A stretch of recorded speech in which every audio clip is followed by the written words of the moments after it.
Shalom, saudara sekalian yang dikasihi dalam Tuhan. Kita berjumpa lagi di dalam program Kalam, Kupas Alkitab Selasa malam. Pada kesempatan hari ini kita akan bersama-sama merenungkan sebuah tema, yaitu pohon dikenal dari buahnya. Firman Tuhan yang mendasari perenungan kita terambil dari kitab 1 Yohanes. 1 Yohanes pasal yang kedua, ayat yang ke-6. 1 Yohanes pasal yang kedua, ayat yang ke-6. Firman Tuhan berbunyi, "Barang siapa mengatakan bahwa ia ada di dalam Kristus, ia wajib hidup sama seperti Kristus telah hidup." Demikian jauh pembacaan firman Tuhan kita pada hari ini. Saudara yang dikasihi dalam Tuhan, ketika kita sedang ada dalam perjalanan melintasi suatu daerah ke daerah yang lain, lintas kota ke kota yang lain, tentu di tengah perjalanan kita akan menjumpai ada pohon-pohon yang tumbuh di bahu kanan maupun di bahu kiri sebuah jalan.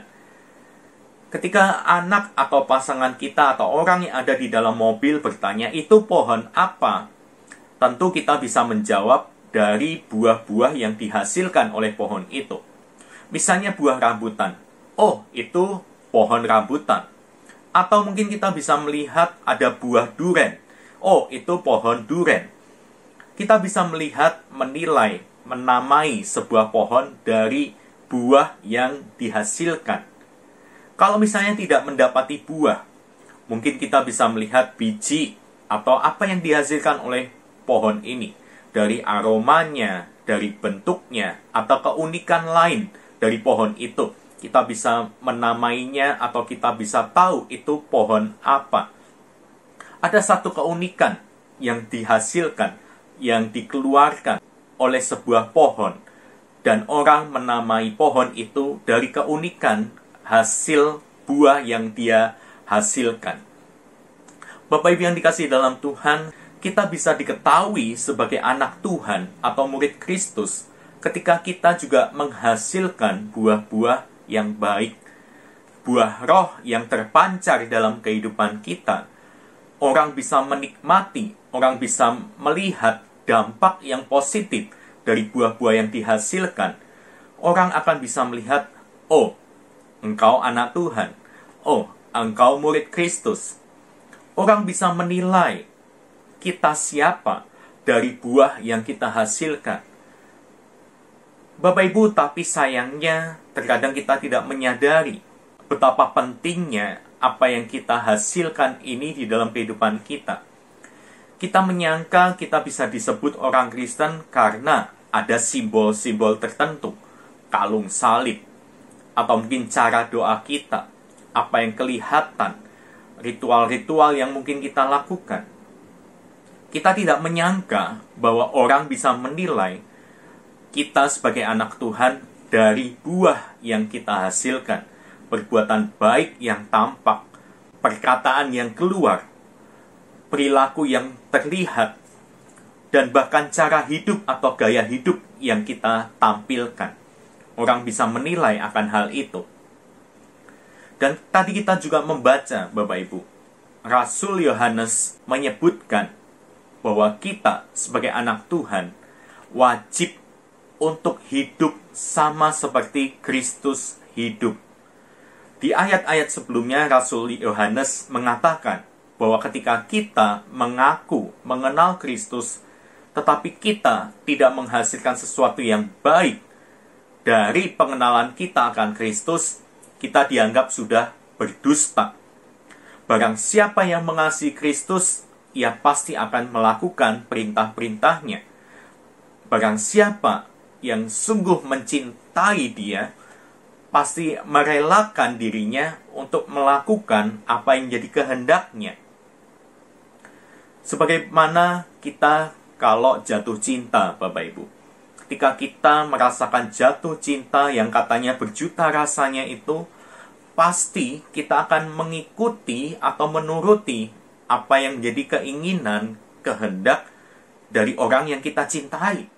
Pasangan kita, atau mungkin anak kita, orang tua kita, siapapun yang kita cintai, kita pasti akan berupaya menunjukkan rasa sayang itu, rasa kasih itu melalui tindakan kita, perkataan kita. Dan jangan sampai apa yang aku lakukan ini melukai hatinya. Jangan sampai apa yang aku lakukan ini merupakan hal-hal yang manis di luar, tapi busuk di dalam. Dan akhirnya menghasilkan dusta dan kemunafikan. Bapak Ibu yang dikasihi dalam Tuhan, kita pun sebagai anak-anak Tuhan yang mengaku sebagai murid Kristus, sebagai anak Tuhan, mari kita juga tampilkan buah-buah yang baik. Mari kita tampilkan perbuatan yang baik. Perbuatan baik yang kita tampilkan ini sebagai respon atas kasih karunia, anugerah yang telah terlebih dahulu kita terima.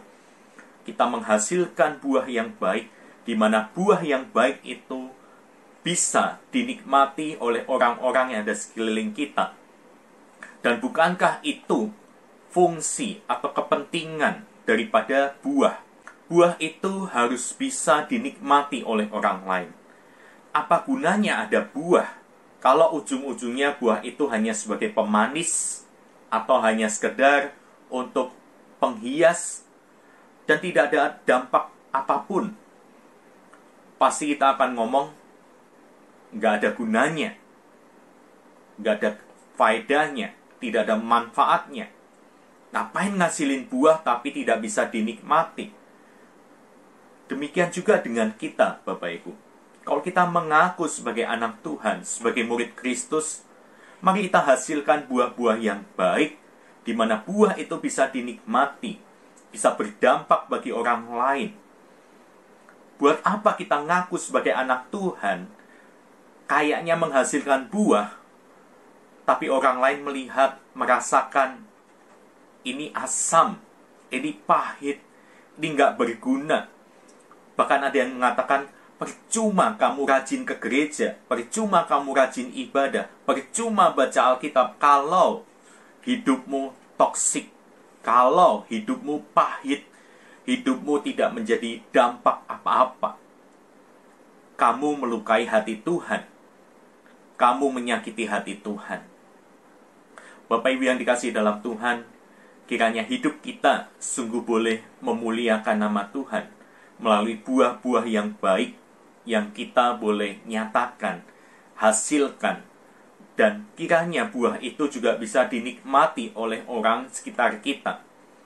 Dan mereka bisa melihat bahwa kita adalah anak-anak Tuhan yang sungguh berbeda dengan dunia ini, yang bisa memancarkan kebaikan Allah dan menyatakan karya Allah di dunia ini. Dan ini merupakan satu hal yang wajib kita lakukan sebagai anak Tuhan. Saya bacakan sekali lagi. Barang siapa mengatakan bahwa ia ada di dalam Dia, ia wajib hidup sama seperti Kristus telah hidup. Amin. Mari kita bersatu dalam doa. Tuhan, Allah kami yang bertata dalam kerajaan surga yang mulia, kami bersyukur ya Tuhan, kami boleh kembali merenungkan firman Tuhan pada hari ini. Dan biarlah kehidupan kami sebagai anak Tuhan boleh menghasilkan buah-buah yang baik, boleh menghasilkan buah yang dapat dinikmati oleh orang lain, dan hidup kami tidak menjadi batu sandungan. Kami senantiasa dengar-dengaran akan firman Tuhan, dan kami boleh melakukan firman Tuhan di dalam kehidupan kami. Tolong kami ya Tuhan yang kadang jatuh, kadang kami lalai, dan kami melakukan kesalahan yang sama terus-menerus. Ampunilah kami ya Tuhan. Kiranya Tuhan memakai kami menjadi alat di tangan Tuhan, menghasilkan karya, melayani Tuhan di tengah dunia ini dengan menghasilkan buah-buah yang dapat dinikmati. Sehingga nama Tuhan saja yang dipermuliakan. Bukan untuk kepentingan diri kami, tetapi untuk kepentingan Tuhan semata. Terima kasih ya Tuhan. Inilah setiap doa kami. Hanya dalam nama Tuhan kami Yesus Kristus kami sudah berdoa. Amin. Silakan bagikan renungan ini. Tuhan Yesus memberkati kita sekalian.